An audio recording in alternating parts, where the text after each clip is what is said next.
Hoje a gente vive muito mais em frente a telas do que em frente a pessoas de verdade. E aí, o que dá para fazer?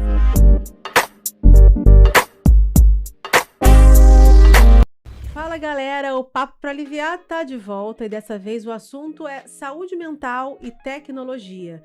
2023 está sendo um ano assim de várias descobertas, de várias inovações tecnológicas, ChatGPT, inteligência artificial avançando com muita rapidez. Isso tudo está trazendo muita ansiedade para muita gente com relação ao futuro. O que vai ser da gente quando a inteligência artificial estiver aí tão avançada assim? Mas ao mesmo tempo a tecnologia também pode auxiliar no tratamento de diversas questões de ansiedade, e é sobre isso que eu vou conversar hoje com Maria Lopes, psicóloga, especialista, pioneira aí na questão do tratamento de ansiedades com realidade virtual.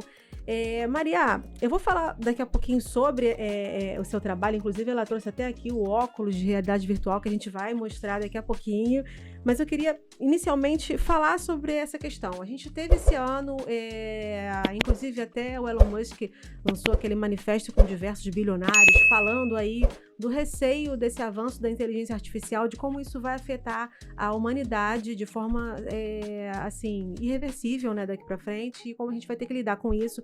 As pessoas estão com medo aí de profissões que vão ser extintas, como é que o ser humano vai conseguir lidar com isso, mas como é que a gente pode fazer para que toda essa mudança, essa rapidez do avanço da tecnologia não afete a nossa saúde mental? Obrigada pela sua participação. Olivia, muito obrigada pelo convite.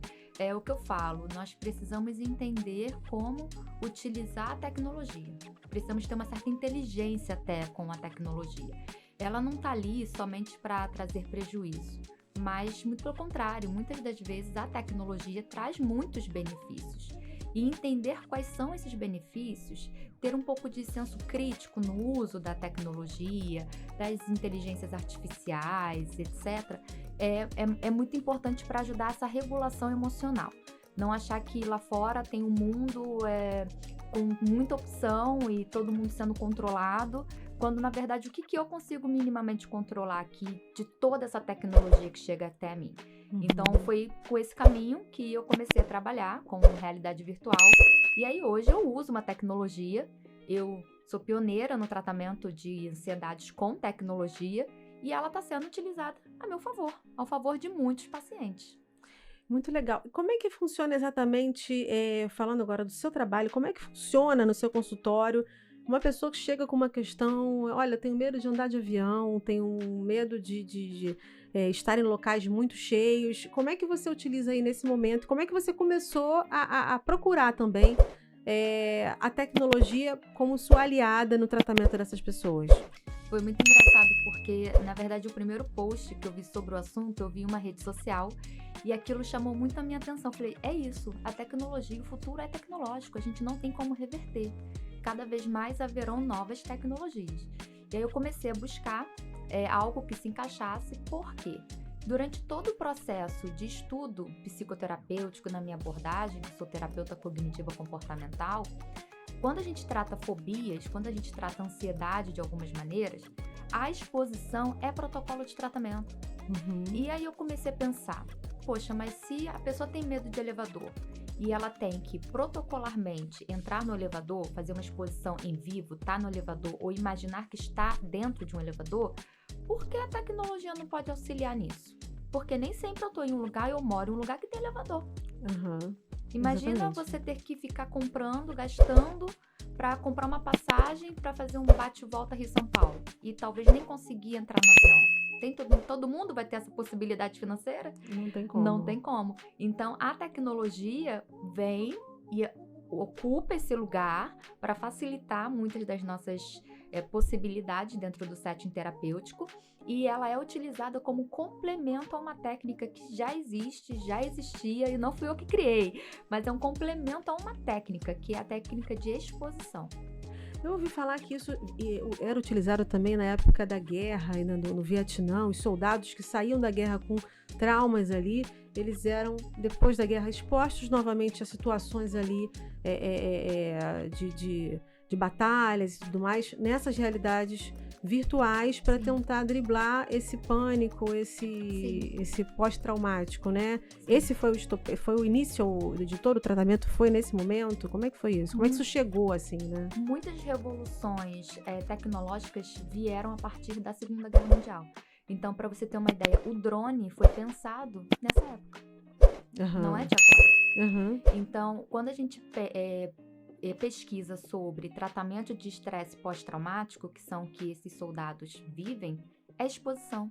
Mas isso já foi lá mais pra frente no Vietnã, né? Isso. Mas a guerra sempre é triste, mas ela traz esses avanços, infelizmente. Então, assim, as coisas foram sendo testadas para que elas pudessem ser validadas, e esse tipo de tecnologia era de fato usado, não como nós conhecemos hoje, mas numa ideia mais de um espaço, parecido com esse que nós estamos aqui, que a pessoa ela era vivenciada com várias multifacetas de imagem, de som, um pouco mais precário, né? Não é tão tecnológico como é hoje, mas era uma ideia, sim, de algo mais virtualmente trazer para dentro, a realidade para dentro daquela vida daquela pessoa para ela se expor.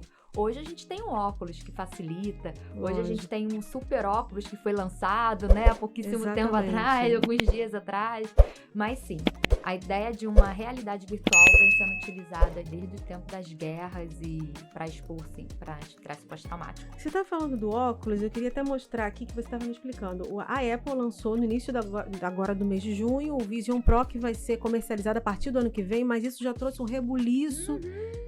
As pessoas estão falando assim, vai ser uma coisa totalmente diferente, né? Você vai poder, dentro da sua casa, visualizar o que você visualiza somente no seu celular, utilizando óculos, estando naquela imersão tecnológica. Agora, fala um pouquinho, esse óculos é o que você utiliza. Vamos dizer que isso aqui foi o avô desse óculos da Apple? Eu acho que esse aqui é o bisavô. Eu não vou nem falar o avô. Ele é o bisavô, ele na verdade é precursor do Quest da Meta. A Samsung lançou há muitos anos atrás, e logo em seguida o Facebook comprou os direitos e lançou em seguida o Quest. E hoje nós temos o Quest Pro, o Quest 3, se eu não me engano, que tá também assim, ainda bem caro para os bolsos brasileiros por conta do dólar. E o que é diferente desse para o que se tem hoje? O que se tem hoje, há um maquinário dentro desse equipamento. Esse não. O equipamento é o óculos, é o seu telefone. Entendi. Então, eu imputo o telefone aqui. Entendi. E o seu telefone vira o maquinário. E nesses óculos atuais, isso não é necessário mais. Há um microcomputador rodando dentro do óculos, então ele tem autonomia, ele não precisa mais estar vinculado a um telefone. Temos prós e contras, né, dessa ideia, porque hoje eu consigo fazer a exposição com realidade virtual com pessoas em qualquer lugar do mundo. Então, eu já atendi pacientes nos Estados Unidos, na Europa, na Coreia do Sul, utilizando tecnologia. Com esses novos, isso não é possível.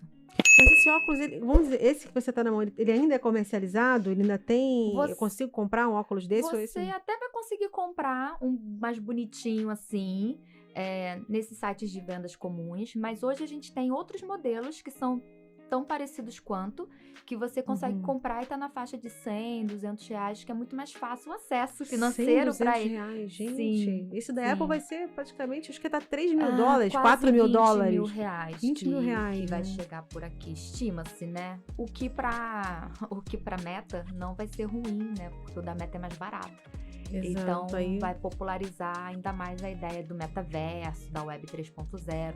E esse Vision Pro, ele na verdade é uma realidade mista, porque ele mistura uma realidade que tá aqui agora, então ele vê a casa com algo virtual. Exato, é como se você estivesse imerso no seu celular. Exato, porque a gente às vezes fica realmente perdido, né? As pessoas até têm que ter um certo cuidado na rua, tá andando, dar de cara com outra pessoa, porque as pessoas não tiram a cara do celular. Mas aí as pessoas vão andar de óculos na rua, olha que coisa assim, é um mundo muito louco. Eu tô imaginando como é que vai ser quando esses óculos se popularizarem, as pessoas na rua de óculos, como é que vai ser isso, gente? Não sei se na rua você vai encontrar com tanta facilidade assim, mas dentro de casa eu acho que sim.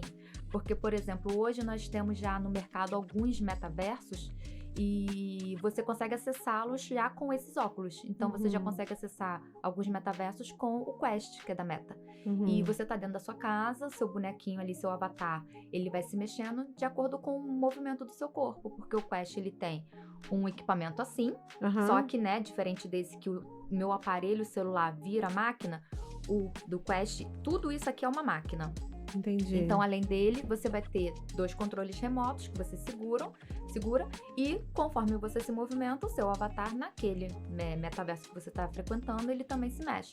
Então, hoje isso já existe. Vai ficar um pouco mais difícil de você ir pra rua. Por quê? Porque vamos precisar de um acesso à internet. Exato. Né? Até esse 5G se popularizar também, a gente precisa de um avanço na internet para que as coisas consigam... Claro, porque imagina, nós moramos no Rio de Janeiro, uma cidade super... né, com uma bela economia, muito turismo, e mesmo assim a gente não tem 5G em todo o Rio de Janeiro. Exato, não tem então... mesmo. Agora, assim, tem muita gente, a gente tá falando aqui metaverso, tem gente que não tem nem ideia. Eu confesso a você que eu nunca entrei no metaverso. Eu ouço falar, já li sobre, mas eu ainda não fiz essa imersão nesse sistema. O que é o metaverso? Precisa explicar um pouquinho pro pessoal que não tá acostumado com esse tipo de ambiente digital, né? O que é exatamente o metaverso? O metaverso é um conjunto de situações em 3D. Hoje você pode imaginar o metaverso quase como se fosse um site. Você consegue acessar no seu computador, no seu celular. Como uma aplicação, um aplicativo, você consegue acessar. E ali você vai ter realidades bem diversas e as pessoas assumem personalidades diferentes. Então, por exemplo, tem um metaverso que eu tenho hoje uma galeria de fobias. Inclusive, depois, quando a nossa conversa subir pro YouTube, eu vou colocar o link lá do nosso bate-papo dentro dessa minha galeria de fobias. Então, quando você acessa, você consegue acessar pelo celular, pelo computador ou pelo óculos, pelo Quest. Legal. Né? E aí, o que acontece? Você circula e por lá muitos eventos acontecem. Muitos eventos de moda. Há uns meses atrás estava acontecendo o Metaverso Fashion Week. Com marcas... legal. De grife, todas que você possa imaginar. Estão no metaverso. Estão no metaverso. Então, por exemplo, o Fortnite é um metaverso. Se a sua filha já jogou Roblox, é um metaverso.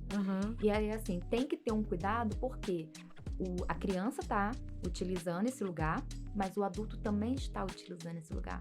A Gucci tem loja em metaverso. Você consegue comprar, né?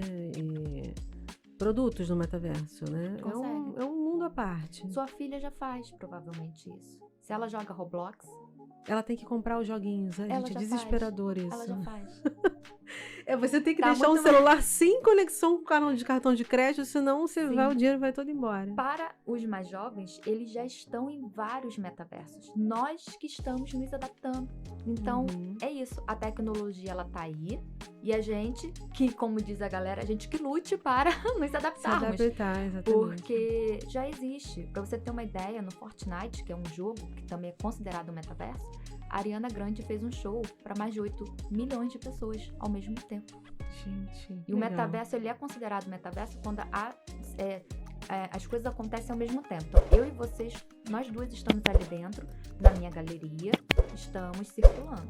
Então, hoje, existem comunidades brasileiras de Web 3.0, que é a nova internet, né? Que tem Mas as pessoas só querem entender, quando você está no metaverso, você está alheio ao que está acontecendo do lado de fora. Você está jogando um videogame, vamos dizer assim.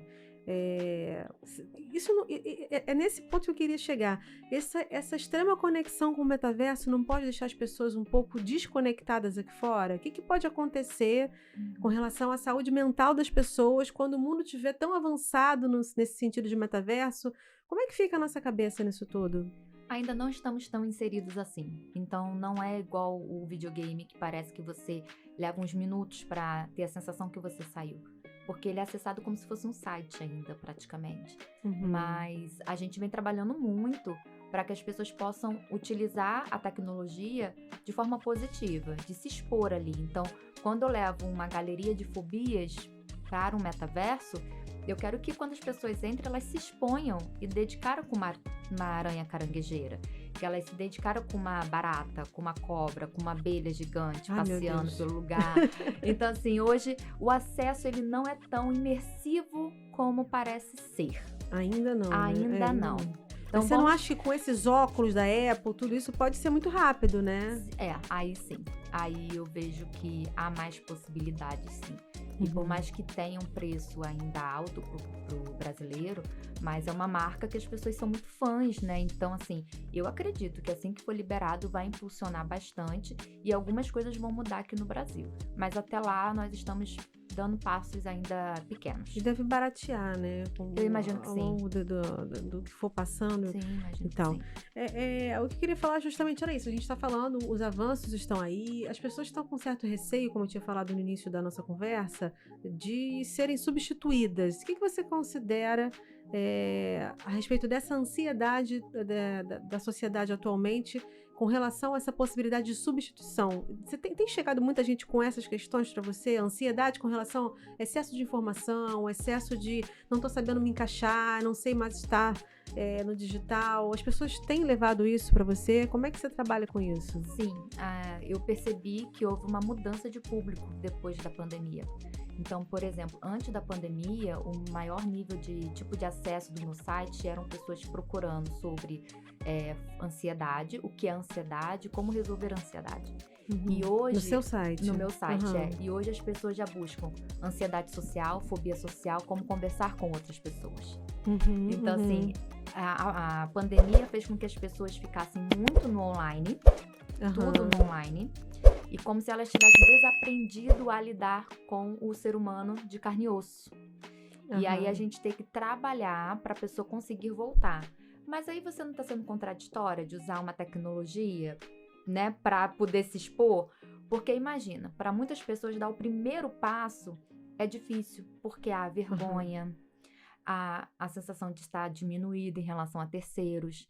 Então, quando a gente usa tecnologia para dar esse primeiro passo, quando ela começa a melhorar, a ideia é sempre estimular para que vá para a vida real, vá para o mundo real, vá para aquilo que de fato existe, é palpável, um elevador, um avião, tentar de fato estar ali. Mas a tecnologia ela é usada para ajudar. É um estopim, é só para fazer aquele movimento começar a acontecer. Você percebe também com relação aos seus pacientes uma certa questão de gerações? As pessoas mais velhas têm mais dificuldade com essa questão da fobia social, do medo do digital? Você percebe isso? Os mais novos não tanto medo do que os mais velhos? Meio a meio. A galera mais velha, elas têm mais facilidade para voltar para o mundo real, depois da liberação e da pandemia.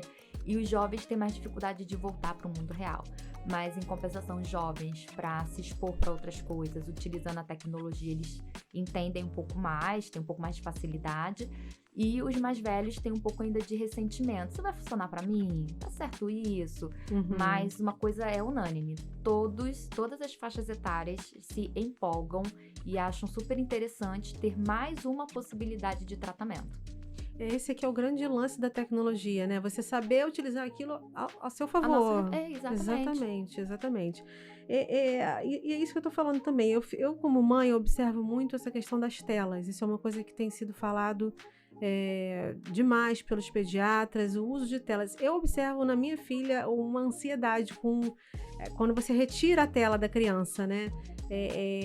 Como é que você acha que dá pra gente equilibrar, não só crianças, mas como adultos também, equilibrar a utilização dessas tecnologias, assim, rolando feed, como você pode trabalhar isso para você evitar esse vício nas tecnologias? Isso também é trabalhado no seu consultório? Com a realidade virtual, especificamente, não. Né? Mas no consultório é uma demanda que está quase de segunda a segunda. Hoje a gente vive muito mais em frente a telas do que em frente a pessoas de verdade. E aí o que dá para fazer? Entender, primeiro, qual é o mecanismo de cada rede social. Elas querem que você permaneça. Ela não quer que você saia. Então, por exemplo, tem uma rede social que para você sair, você tem que dar mais de um clique para solicitar a sua saída. E quando você só dá aparece uma mensagem assim, letras minúsculas, brancas. Então, assim, você não consegue nem entender direito o que tá escrito ali. E você continua. E aí vem outro vídeo. Pra eles anúncio, exato. tudo. Aí vem outro vídeo, você continua.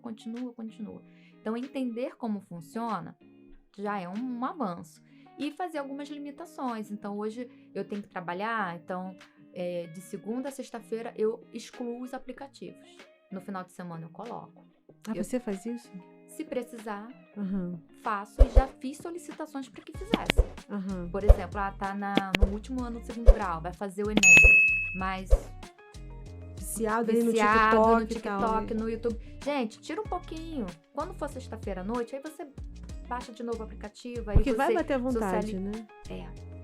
E o problema é que quando a vontade bate e a pessoa pega, ela não consegue entender que 5 minutos não são 30 minutos. Ela acha que ficou 5, mas na verdade ela ficou 30. Exato. Porque é tão sedutor ficar ali dentro, por conta desses estímulos que vão acontecendo, que a pessoa ela só fica e a vida vai passando. A vida passa, exatamente. Então, é uma possibilidade, assim, de recurso, exclui durante a semana e no final de semana você coloca. Pra você poder... Pra gente poder trabalhar, exatamente, estudar, se focar em outras coisas que não sejam apenas ficar rolando feed, né? E aí, como é que, exatamente, você está falando agora desse equilíbrio, né? A gente tem que ter esse equilíbrio para a gente viver de uma maneira harmoniosa com a tecnologia que vai ser a nossa realidade, né? Esse é o seu grande trabalho.